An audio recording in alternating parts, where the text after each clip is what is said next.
દીવડા જગમગ જગમગ થાય, દીવડા જગમગ જગમગ થાય, દીવડા જગમગ જગમગ થાય, દીવડા જગમગ જગમગ થાય, આરતી ગણેશજીની થાય, આરતી ગણેશજીની થાય, આરતી લક્ષ્મી નારાયણની થાય, આરતી લક્ષ્મી નારાયણની થાય, આરતી સાંઈ બાબાની થાય, આરતી સાઈ બાબાની થાય, દીવડા જગમગ જગમગ થાય, દીવડા જગમગ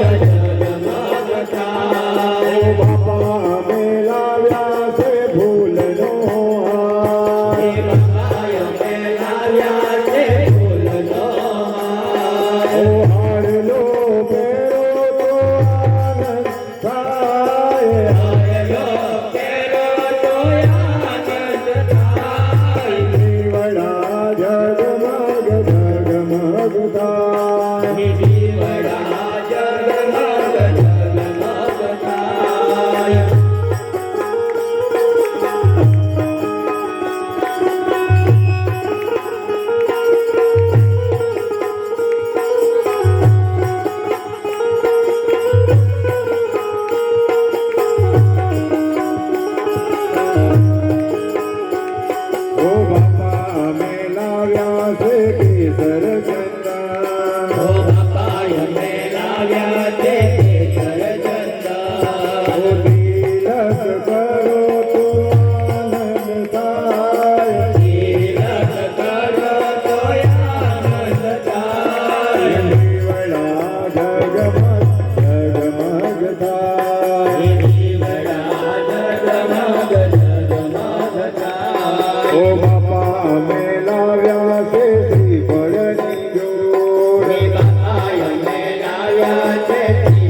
શ્રી ગુરુવે નમઃ. ત્વમેવ માતા ચ પિતા ત્વમેવ બંધુ ચ સખા ત્વમેવ વિદ્યા દ્રવિણં ત્વમેવ સર્વં મમ દેવ દેવ ત્વમેવ સર્વં મમ દેવ દેવ. બોલો ગણપતિ ગજાનંદ કી જય. બોલો રિદ્ધિ સિદ્ધિ માતની જય. બોલો ભવાની માતની જય. બોલો નમઃ પાર્વતી પતયે હર હર મહાદેવ. તો એ જગત પાલકને આપણે આ જ ભાવે પ્રાર્થના કરીએ કે હે દયાળુ પ્રભુ બધા જ ભક્તો સુખ શાંતિ મારે તો બધા શ્રદ્ધાથી બોલજો. લોકા સમસ્તા સુખીનો ભવંતુ. લોકા સમસ્તા સુખિનો ભવન્તુ. લોકા સમસ્તા સુખીનો ભવંતુ. લોકા સમસ્તા સુખિનો ભવન્તુ. લોકા સમસ્તા સુખીનો ભવંતુ. લોકા સમસ્તા સુખિનો ભવન્તુ. ધર્મં શરણં ગચ્છામિ. ધર્મં શરણં ગચ્છામિ. ધર્મં શરણં ગચ્છામિ. ધર્મં શરણં ગચ્છામિ. ધર્મં શરણં ગચ્છામિ. ધર્મં શરણં ગચ્છામિ. ઓમ શાંતિ શાંતિ શાંતિ. બોલો ગણપતિ ગજાનંદ કી જય. તો બધા જ ભક્તોને જય ગજાનંદ. ઓમ સાંઈ રામ.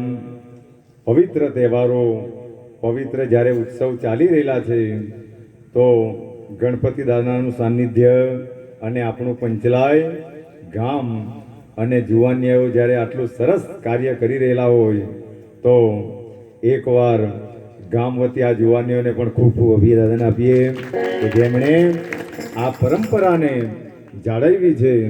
ગમે એવી વિટામણાઓ વચ્ચે પણ જ્યારે જુવાનિયાઓ આ વસ્તુને ટકાવી રાખે તો એ અભિનંદનને પાત્ર છે. તો એમ કહેવાય કે જેમ વર્ષની અંદર બધી સિઝનો આવે, જેમ કેરીની સિઝન આવે, જેમ તરબૂચની સિઝન આવે અને ત્યારે તે વસ્તુ ખાઈ લેવામાં આવે તો એ પૌષ્ટિક આહાર માણસોને મળે અને એની અંદરથી ને વિટામિનો મળી જાય. એવી જ રીતે આપણા ઋષિમુનિઓએ જે તે સમયે આવા ઉત્સવોને આપણને આપેલા કે એ ઉત્સવોમાં માણસો ભાગ લે. જે તે સમયે નવરાત્રિ પણ આવે, જે તે સમયે દિવાળી પણ આવે, જે તે સમયે જન્માષ્ટમી પણ આવે અને જે તે સમયે શિવરાત્રિ પણ આવે અને જે તે સમયે ગણેશ ઉત્સવ પણ આવે. તો હમણાં ગણેશ ઉત્સવ ચાલી રહેલો છે. ગણપતિનું પ્રાગટ્યના આ દિવસો છે 10 દિવસ. તો એ દિવસની અંદર જો ભગવાન ગણેશજીની આરાધના કરે તો જે વસ્તુમાં જે છે તે બધાને મળે. જેમ સંસારની અંદર સુખી માણસ હોય તો એ બધાને સુખ આપે, પણ માણસ પોતે જ દુઃખી હોય તો એ બીજાને સુખ આપી શકતો નથી. એવી જ રીતે હમણાં ગણપતિનું પર્વ ચાલી રહેલું છે તો માણસો ગણપતિની આરાધના કરે તો એ બુદ્ધિનો દેવ છે. એનાથી માણસોને બળ અને બુદ્ધિ વધે અને એ બુદ્ધિથી માણસો વિવેક વાપરે, વિવેકથી સારા કાર્યો કરે અને સારા કાર્યોથી બધાને સારા ફળ મળે અને પછી એ માણસ આ સંસારની અંદર શાંતિથી જીવી શકે. આ મૂળ વાતો. પણ આપણે બધા ગણેશ ઉત્સવને ઉજવીએ ખરા, પણ આના પછાડીના મૂળ કારણો શું છે, કેમ એ પ્રગટ થયેલા, એને પ્રગટ થવાનું મૂળભૂત કારણ શું હતું, એનું જ્ઞાન આપણને નથી. પણ આપણે ગણેશ પુરાણની અંદર એ કથાને પણ સાંભળેલી, પણ એ વારંવાર આપણે સ્મરણમાં નહીં રાખીએ. ખાલી વર્ષમાં એકવાર ઉત્સવ આવે અને નાચી કૂદીને કદાચ એ પૂરો કરી નાખવામાં આવે તો આ વસ્તુનો કંઈ અર્થ રહેતો નથી. માણસ ખાલી સ્કૂલની અંદર જાઈને આવે, ખાલી જાઈને આવે, સ્કૂલને જોઈને આવ્યા કરે, પણ એ પાઠો ભણવાના પ્રયાસ નહીં કરે તો એ આખી જિંદગી પણ સ્કૂલમાં જાયા કરે તો પણ આ વસ્તુનો અર્થ રહેતો નથી. પણ